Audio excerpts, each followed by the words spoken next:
អ្នកជំងឺទឹកនោមផ្អែមក៏អាចធ្វើកម្លាំងបាន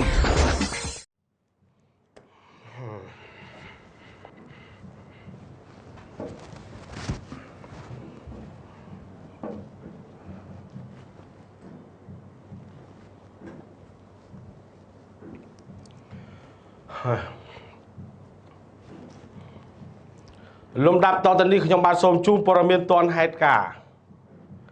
បរិះម្នាក់សុំប្រពន្ធដេកក្បែរប្រពន្ធមិនឲ្យដេកដឹកដៃឆ្កែទៅលោតទឹកសម្រាប់ខ្លួនហើយប្តីនោះក៏បានលោតទឹកបានសម្រេចឆ្កែមិនព្រមលោតទេអញ្ចឹងចុងក្រោយអ្នកដែលមានជីវិតរស់នៅគឺឆ្កែ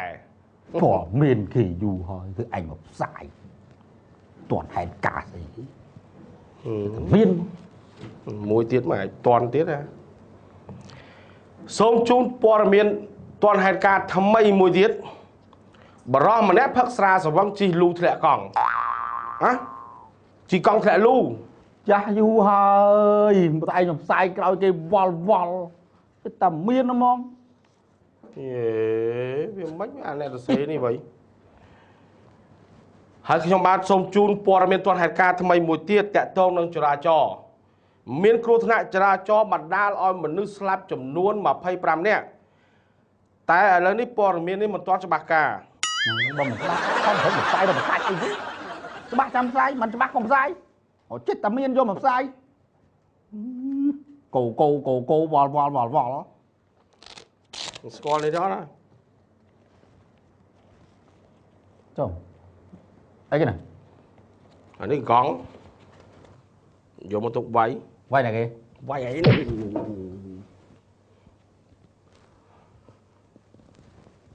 ទាន់ហេតុការណ៍ហ្នឹងឯងដូរទេនៅពេលនេះខ្ញុំបាទសូមជូនព័ត៌មានទាន់ហេតុការណ៍មួយបរិះដែលមានវិជ្ជាជីវៈពេញខ្លួនកំពុងតែធ្វើការបែរជាបរិះម្នាក់ដែលអត់មានចំណេះដឹងច្បាស់លាស់នោះក៏បានលូកមាត់លូកករំខានគេកំពុងតែធ្វើការហើយបរិះដែលមានវិជ្ជាជីវៈពេញខ្លួននោះទ្រាំមិនបានក៏ដាក់មួយកណ្ដាប់ដៃសូតែផាច់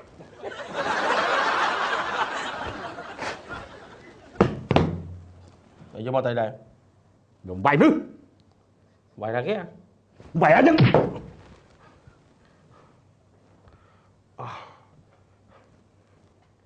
សូមជូនព័ត៌មានទាន់ហេតុការណ៍ពេលវេលាដដែលម៉ោងដដែលនៅកន្លែងដដែលបរោះមានកំប៉ោងធ្វើឲ្យបរោះរៀងស្គមសង្ហាប៉ុន្តែអនក្បាលបន្តិចនោះបានវាយមួយដៃយ៉ាងដំណំទៅលើបរោះកំប៉ោងនោះធ្វើឲ្យបរោះកំប៉ោងហូរឈាមមករាមពេលនោះឃើញថាបរោះកំប៉ោងកំពុងតែតូចចិត្តតូចប្រានព្រោះថាបរោះដែលរៀងសង្ហាដៃធ្ងន់ពេកអញថ្មីហ៎ព័ត៌មានទាន់ហេតុការណ៍ដដែលម៉ោងដដែល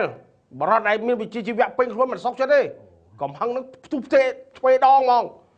ដោយសារតែបរិះអវិជ្ជានឹងធ្វើអំពើមិនល្អមកលើខ្លួនឥឡូវនេះបរិះដែលមានវិជ្ជាជីវៈពេញខ្លួនទ្រាំមិនបានអូយម៉េច